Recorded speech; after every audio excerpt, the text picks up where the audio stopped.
ನಮಸ್ಕಾರ ಪ್ರಿಯ ವೀಕ್ಷಕರಿಗೆ. ಇವತ್ತೇನು ರೆಸಿಪಿ ಮಾಡ್ತಿದ್ದೀವಿ ಅಂತ ನೋಡೋಣ ಬನ್ನಿ. ಹೇಳಿ ಅತ್ತೆ. ಈಗ ನಾನು ಬೋಟಿ ಗೊಜ್ಜು ಮಾಡೋಕ್ಕೆ ಏನೇನು ಸಾಮಗ್ರಿಗಳು ಬೇಕು ಅನ್ನೋದನ್ನ ತೋರಿಸ್ಕೊಡ್ತೀನಿ. ಇದರಲ್ಲಿ ಲಿವರು, ಮಣ್ಣಿಲಿ, ಗುರ್ದ, ಹಾರ್ಟು, ಇಕ್ಕೆ ಕರಳಿದೆ. ಇದರೊಳಗೆ ಬೋಟಿ ಚೀಲದ ಜೊತೆಗೆ ಕರಳು, ಲಂಗ್ಸ್ ಇದೆ. ಇದು ಲಾಕಿ. ಈ ನಾವು ಬೋಟಿ ಗೊಜ್ಜು ಮಾಡ್ತೀವಿ ಅಂದಾಗ ಇದು ಹಾಕ್ಲೇಬೇಕು.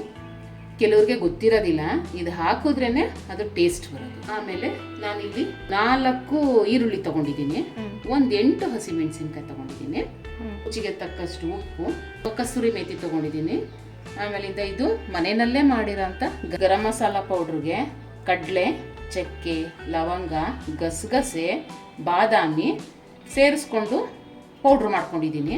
ಇನ್ನೊಂದು ದಿನ ನಿಮಗೆ ಮಾಮೂಲಿ ಗರಂ ಮಸಾಲ ಮಾಡ್ಕೊಡೋದು ತೋರಿಸ್ಕೊಡ್ತೀನಿ. ಗರಂ ಮಸಾಲ ಮಾಡಬೇಕಾದ್ರೆ ಹುರ್ಕೊಳ್ತೀವಿ, ಇದು ಹುರಿದಿಲ್ಲ. ಇದು ಧನಿಯಾ ಮೆಣಸಿನ್ಕಾಯಿ ಪೌಡ್ರು, ಇದು ಹಸಿ ಕಾಯಿ ತುರಿ, ಇದು ಅರಿಶಿಣ ಮನೆಯಲ್ಲೇ ಪುಡಿ ಮಾಡ್ಕೊಂಡಿರೋವಂಥದ್ದು, ಇದು ಶುಂಠಿ ಬೆಳ್ಳುಳ್ಳಿ ಪೇಸ್ಟು, ಇದನ್ನು ಕೂಡ ನಾವು ಮನೆಯಲ್ಲೇ ಮಾಡ್ಕೊಳ್ತೀವಿ, ಹೊರಗಡೆ ತಗೊಳ್ಳೋದಿಲ್ಲ. 2 ದಪ್ಪನೆ ಟೊಮೆಟೊ, ಅರ್ಧ ಕಟ್ಟು ಕೊತ್ತಂಬರಿ ಸೊಪ್ಪು, ಬೆಣ್ಣೆ ಕಾಯಿಸಿದ ತುಪ್ಪ, ಮನೆಯಲ್ಲೇ ಮಾಡಿರೋ ಬೆಣ್ಣೆ ಕಾಯಿಸಿದ ತುಪ್ಪ. ಇದನ್ನ ಲಾಸ್ಟಲ್ಲಿ ಹಾಕೋಬೇಕು, ಒಗ್ಗರಣೆಗೆ ಹಾಕಬಾರ್ದು. ಮತ್ತೆ ಅದೇನು ಬೋಟಿ ಆಗಲೇ ರೆಡಿ ಮಾಡಿ ಇಟ್ಕೊಂಡಿದ್ದೀರಲ್ಲ, ಇದನ್ನ ಮುಂದಕ್ಕೆ ತಿಳಿಸ್ಕೊಡ್ತೀನಿ. ಈಗ ನಾವು ರುಬ್ಬಂಥದ್ದು ತುಂಬ ಏನೂ ಇರೋದಿಲ್ಲ, ಬರೀ ಹಸಿಮೆಣಸಿನ್ಕಾಯಿ, ಈರುಳ್ಳಿ ಅಷ್ಟು ಮಾತ್ರ ರುಬ್ಕೋಬೇಕು. ಈಗ ಕಲಿಜಿ ಬೋಟಿ ಗುಜ್ಜಿಗೆ ರೆಡಿ ಮಾಡ್ಕೊಳ್ತಾ ಇದ್ದೀವಿ. ಬೋಟಿ, ಲಂಗ್ಸು ಎಲ್ಲನೂ ನೀರು ಮರಳಿಸೋಕ್ಕಿಟ್ಬಿಟ್ಟು ಹಾಕಿ ಅದಕ್ಕೆ ಉಪ್ಪು, ಅರಿಶಿಣ ಎಲ್ಲ ಬೆರೆಸಿ 20 ನಿಮಿಷ ಬೇಯಿಸ್ಕೋಬೇಕು. ಅರಿಶಿಣ, ಉಪ್ಪನ್ನ ಸೇರಿಸ್ತಾ ಇದ್ದೀನಿ. ಒಂದು 20 ನಿಮಿಷ ಚೆನ್ನಾಗಿ ಬೇಯಲಿ. ಬೆಂದಾದ್ಮೇಲೆ ಅದನ್ನ ಕಟ್ ಮಾಡ್ಕೋಬೇಕು. ಆಗ ನಾನು ಬೋಟಿ ಚೀಲದ ಜೊತೆಗೆ ಕರಳು, ಲಂಗ್ಸು ಎಲ್ಲನೂ ಮರಳ ನೀರಿಗೆ ಅರಿಶಿನ ಹಾಕಿ ಕುದಿಸಿದ್ದೆ ಅಲ್ವಾ, ಆ ನೀರನ್ನೆಲ್ಲ ಚೆಲ್ಬಿಟ್ಟು ಅದನ್ನ ಕಟ್ ಮಾಡಿ ಈಗ ಕುಕ್ಕರ್ಗೆ ಹಾಕ್ಕೊಂಡಿದ್ದೀನಿ. ಈಗ ಅದಕ್ಕೆ ನಾನು ಒಗ್ಗರಣೆ ಏನೂ ಹಾಕಾಗಿಲ್ಲ. ಅದಕ್ಕೆ ಇವಾಗ ಒಂದು ಸ್ವಲ್ಪ ಉಪ್ಪು ಮತ್ತು 1 ಗ್ಲಾಸ್ ನೀರು ಹಾಕಿ 3 ವಿಷಲ್ ಬರ್ಸ್ಕೋಬೇಕು. ಯಾಕೆಂದರೆ ಇದು ಬೇಯೋದು ನಿಧಾನ, ಹಾಗಾಗಿ ಇದನ್ನ ಕುಕ್ಕರ್ನಲ್ಲಿ ಕೂಗಿಸ್ಕೊಳ್ಳೇಬೇಕು. ಈಗ ಉಪ್ಪು ಬೆರೆಸ್ತಾ ಇದ್ದೀನಿ, 1 ಗ್ಲಾಸ್ ನೀರನ್ನ ಹಾಕೊಳ್ತಾ ಇದ್ದೀನಿ. ಈಗ ಕುಕ್ಕರ್ದು ಮುಚ್ಚಳ ಮುಚ್ಚಿಬಿಟ್ಟು 3 ವಿಷಲ್ ಬರ್ಸ್ಕೊಳ್ತೀನಿ. ಇದು ಗಟ್ಟಿ ಇರೋದ್ರಿಂದ ಕುಕ್ಕರ್ನಲ್ಲಿ ವಿಷಲ್ ಬರ್ಸ್ಕೊಳ್ಳೇಬೇಕು. ಈಗ ಬೆಂದಿದೆಯಾ ನೋಡೋಣ. ಪ್ರೆಷರ್ ಇಳಿದಿದೆ.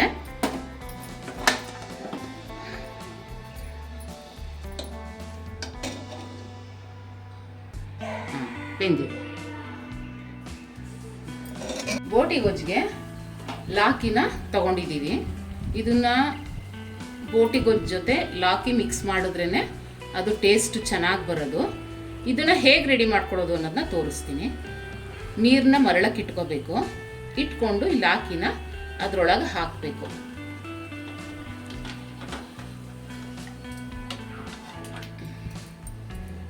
ಅದು ತುಂಬ ಜಾರ್ತಾ ಇರುತ್ತೆ, ನೋಡ್ಕೊಂಡು ನಿಧಾನಕ್ಕೆ ಹಾಕಿ. ಈಗ ಇದು ಚೆನ್ನಾಗಿ ಕುದಿಬೇಕು, ಮರಳಬೇಕು ಚೆನ್ನಾಗಿ. ಬೇಯಿಸುವಾಗ ಈ ಥರ ನೊರೆ ಥರ ಬರುತ್ತೆ, ಅದನ್ನು ತೆಗೆದು ಬಿಡಿ ಫಸ್ಟ್.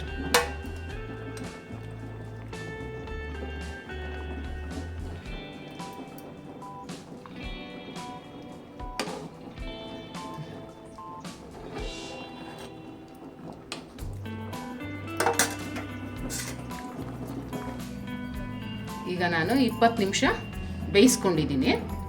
ಒಂದು ಚಾಕು ತಗೊಂಡು ಹೀಗೆ ಚುಚ್ಚಿದ್ರೆ ಅದೇನು ಹಸಿ ಥರ ಬರಲಿಲ್ಲ ಅಂತಂದರೆ ಬೆಂದಿದೆ ಅಂತ ಅಂದ್ಕೊಂಡು ಈಗ ಆಫ್ ಮಾಡ್ಕೊಳ್ಳೋಣ. ಈ ನೀರೆಲ್ಲ ತೆಗೆದು ಬಿಡಬೇಕು, ಚಿಕ್ಕದಾಗಿ ಕಟ್ ಮಾಡ್ಕೋಬೇಕು. ಈಗ ಈರುಳ್ಳಿ ಮತ್ತು ಹಸಿಮೆಣಸಿನ್ಕಾಯಿನ ರುಬ್ಬಕ್ಕೆ ಹಾಕ್ಕೊಳ್ತಾ ಇದ್ದೀನಿ. ಇದಕ್ಕೆ ನೀರು ಹಾಕ್ಕೊಳ್ಳೋಂಗಿಲ್ಲ, ಈರುಳ್ಳಿನೇ ನೀರು ಬಿಡೋದ್ರಿಂದ ನೀರೇನು ಬೇಕಾಗಲ್ಲ. ಈಗ ನುಣ್ಣಗೆ ರುಬ್ಕೊಂಡು ಬರ್ತೀವಿ. ಈ ರೀತಿ ನುಣ್ಣಗೆ ರುಬ್ಕೋಬೇಕು. ಈಗ ಮಾಡೋದು ಹೇಗೆ ಅನ್ನೋದನ್ನ ತೋರಿಸ್ಕೊಡ್ತೀನಿ. ಈಗ ನಾನು ಮೊದಲಿಗೆ ಸ್ಟವ್ ಹಚ್ಕೊಳ್ತೀನಿ. ಪಾತ್ರೆ ಇಡೋಣ, 2 ಸ್ಪೂನ್ ಎಣ್ಣೆ ಹಾಕ್ಕೊಳ್ಳೋಣ, ಟೇಬಲ್ ಸ್ಪೂನು. ಚೆನ್ನಾಗಿ ಕಾಯಬೇಕು. ಈಗ ಎಣ್ಣೆ ಕಾಯ್ದಿದೆ, ಮಸಾಲೆ ಸೇರಿಸೋಣ.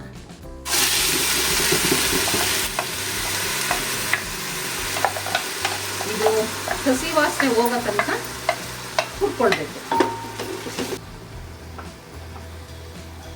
ಈಗ ಇದಕ್ಕೆ ಕಸ್ತೂರಿ ಮೇಥಿ ಹಾಕೋಣ. ಸ್ವಲ್ಪ ಈರುಳ್ಳಿ ಹಸಿಮೆಣಸಿನ್ಕಾಯಿ ಫ್ರೈ ಆದಮೇಲೆ, ಹಸಿ ವಾಸನೆ ಹೋದ್ಮೇಲೆ ಕಸ್ತೂರಿ ಮೇಥಿ ಹಾಕ್ಕೊಂಡು ಶುಂಠಿ ಬೆಳ್ಳುಳ್ಳಿ ಪೇಸ್ಟು 2.5 ಟೇಬಲ್ ಸ್ಪೂನ್. ಇದು ಹಸಿ ವಾಸನೆ ಹೋಗೋ ತನಕ ಫ್ರೈ ಮಾಡ್ಕೊಳ್ಳೋಣ. ಬೋಟಿ ಸೇರಿಸ್ಕೊಳ್ಬೇಕು.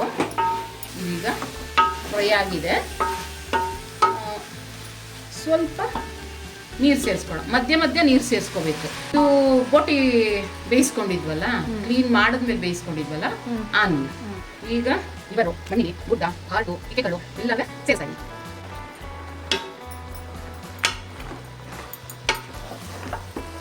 ಈಗ ನೀಟಾಗಿ ಮಿಕ್ಸ್ ಮಾಡ್ಕೊಳ್ಳೋಣ. ಈಗ ಸ್ವಲ್ಪ ಉಪ್ಪು ಹಾಕೊಳ್ಳೋಣ. ಬೇಯಕ್ಕೂ ಉಪ್ಪು ಹಾಕಿದ್ದೀವಿ, ನೋಡ್ಕೊಂಡು ಹಾಕೊಳ್ಳಿ. ಯಾಕೆಂದರೆ ಇದು ಸಾರು ಥರ ಮಾಡಲ್ವಲ್ಲ, ಗ್ರೇವಿ ಥರ ಮಾಡೋದ್ರಿಂದ ಉಪ್ಪು ಕಡಿಮೆನೇ ಇರಲಿ. ಈಗ ಒಂದ್ಸಲ ನೀಟಾಗಿ ಮಿಕ್ಸ್ ಮಾಡ್ಕೊಳ್ಳಿ. ಈಗ ಸ್ವಲ್ಪ ನೀರು ಹಾಕಿ ಸ್ವಲ್ಪ ಬೇಯಕ್ಕೆ ಬಿಟ್ಬಿಡೋಣ. ಒಂದು 10 ನಿಮಿಷ ಬೇಯಿ. ಈಗ ಬೆಂದಿದೆಯಾ ನೋಡೋಣ. ಈಗ ಇದಕ್ಕೆ ಟೊಮೆಟೊ ಬೆರೆಸ್ಕೊಳ್ಳೋಣ. ಮತ್ತು ಧನಿಯಾ ಮೆಣಸಿನ್ಕಾಯಿ ಪುಡಿ, ಇದು ಹಸಿಮೆಣಸಿನ್ಕಾಯಿ ಹಾಕಿದ್ದೀವಿ, ನೋಡ್ಕೊಂಡು ಹಾಕೊಳ್ಳಿ. ನೀವು ಅನ್ಕೋಬೋದು ಟೊಮೆಟೊನ ಒಗ್ಗರಣೆಗೆ ಹಾಕಲಿಲ್ಲ ಅಂತ. ಇದು ಟೊಮೆಟೊನ ಒಗ್ಗರಣೆಗೆ ಹಾಕಲ್ಲ, ಹೀಗೆ ಹಾಕೋದು. ಈಗ ಇನ್ನೊಂದು ಸಲ ಮಿಕ್ಸ್ ಮಾಡಿಬಿಟ್ಟು 10 ನಿಮಿಷ ಬೇಯಕ್ಕೆ ಬಿಟ್ಬಿಡೋಣ. ತೆಗೆದು ಬೆಂದಿದೆಯಾ ಅಂತ ನೋಡೋಣ. ಬೆಂದಿದೆ, ಓಪನ್ ಆಯ್ತಲ್ಲ. ಈಗ ಇದಕ್ಕೆ ನಾವು ಅದು ಬೆಂದ ನಂತರ ಲಾಕಿ ಸೇರಿಸ್ಕೊಳ್ಳೋಣ. ಇದು ಫಸ್ಟೇ ಹಾಕ್ಬಿಟ್ರೆ ಪುಡಿ ಪುಡಿ ಆಗಿಬಿಡುತ್ತೆ. ಲಾಕಿನ ಮರಳ ನೀರಿಗೆ ಹಾಕಿ ಉಪ್ಪಾಕಿ ಬೇಯಿಸ್ಕೊಂಡಿದ್ವಲ್ಲ, ಅದನ್ನು ತಣ್ಣಗಾದ್ಮೇಲೆ ನೀರು ಚೆಲ್ಬಿಟ್ಟು ಈ ಥರ ಪೀಸ್ ಮಾಡ್ಕೊಂಡಿದ್ದೀನಿ. ತುಂಬ ಡ್ರೈ ಅನ್ನಿಸ್ತಾ ಇದೆ, ಸ್ವಲ್ಪ ನೀರು ಹಾಕ್ಕೊಳ್ತಾ ಇದ್ದೀನಿ. ಗರಂ ಮಸಾಲ ಸೇರಿಸ್ಕೊಳ್ಳೋಣ. ಇಷ್ಟು ಹಾಕ್ತೀನಿ. ಮತ್ತು ಕೆಲವರು ಗರಂ ಮಸಾಲ ಹಾಕಿದ್ರೆ ಚೆನ್ನಾಗಿರಲ್ಲ ಅನ್ಕೋತಾರೆ. ಇದು ಹಾಕಿದ್ರೇ ಟೇಸ್ಟು, ಸೇರಿಸಲೇಬೇಕು ಇದನ್ನ. ಒಂಥರ ಸ್ವಲ್ಪ 1-2-3 ಸ್ಪೂನಷ್ಟು ಕಾಯಿ ಪುಡಿ ಅದನ್ನು ಸೇರಿಸ್ಕೊಳ್ಳಿ. ಕಟ್ ಮಾಡಿ ಇಟ್ಕೊಂಡಿರೋಂಥ ಕೊತ್ತಂಬರಿ ಸೊಪ್ಪು ಹಾಕ್ತಾಯಿದ್ದೀನಿ. ಇದ್ರ ಜೊತೆಗೆ ಪುದೀನಾನೂ ಹಾಕಬೇಕು, ಆದರೆ ನನ್ನ ಹತ್ರ ಇರಲಿಲ್ಲ, ಹಾಗಾಗಿ ಹಾಕಿಲ್ಲ. ನೀವು ಮಾಡುವಾಗ ಸೇರಿಸ್ಕೊಳ್ಳಿ. ಮಿಕ್ಸ್ ಮಾಡೋಣ. ಇದು ನಾಟಿ ಸ್ಟೈಲು. ನಿಮ್ಮ ಮನೆಯಲ್ಲಿ ಏನು ಐಟಮ್ಸ್ ಇರುತ್ತೆ ಅದನ್ನೇ ಉಪಯೋಗಿಸ್ಕೊಂಡು ಮಾಡೋ ಅಂಥದ್ದು. ಇದು ಮಾಡೋ ಟೈಮು ಜಾಸ್ತಿ ತಗೊಳುತ್ತೆ, ಆದರೆ ಟೇಸ್ಟು ತುಂಬ ಚೆನ್ನಾಗಿರುತ್ತೆ. ತುಪ್ಪ ಸೇರಿಸಿ.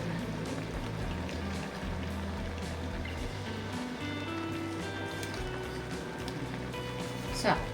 ಈಗ ಸಿಮ್ಮಲ್ಲಿ ಇಟ್ಬಿಟ್ಟು ಬೇಯಿಸಿದ್ರೆ ಸಾಕು. ಈಗ 10 ನಿಮಿಷ ಆಗಿದೆ. ಓಪನ್ ಮಾಡ್ತಾ ಇದ್ದೀನಿ. ಹದವಾಗಿದೆ. ಖಂಡಿತ ಟ್ರೈ ಮಾಡಿ. ಈಗ ಸರ್ವಿಂಗ್ ಪ್ಲೇಟ್ಗೆ ಹಾಕೊಳ್ತಾ ಇದ್ದೀನಿ.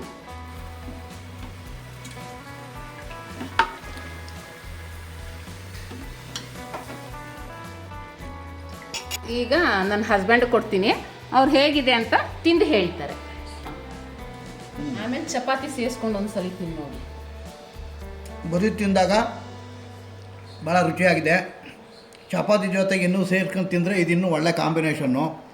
ಇದು ನಾಟಿ ಸ್ಟೈಲಲ್ಲಿ ಮಾಡಿರೋದ್ರಿಂದ ಎಲ್ಲರೂ ಲೈಕ್ ಮಾಡುವಂಥ ವಿಚಾರ ಇದು. ಯಾವುದೇ ವಿಧವಾದಂಥ ಕೆಮಿಕಲ್ಸ್ಗಳು ಹಾಕಿಲ್ಲ, ಮನೆಯಲ್ಲೇ ಸಿಗುವಂಥ ಪದಾರ್ಥಗಳನ್ನ ಹಾಕಿ ಮಾಡಿರೋದು.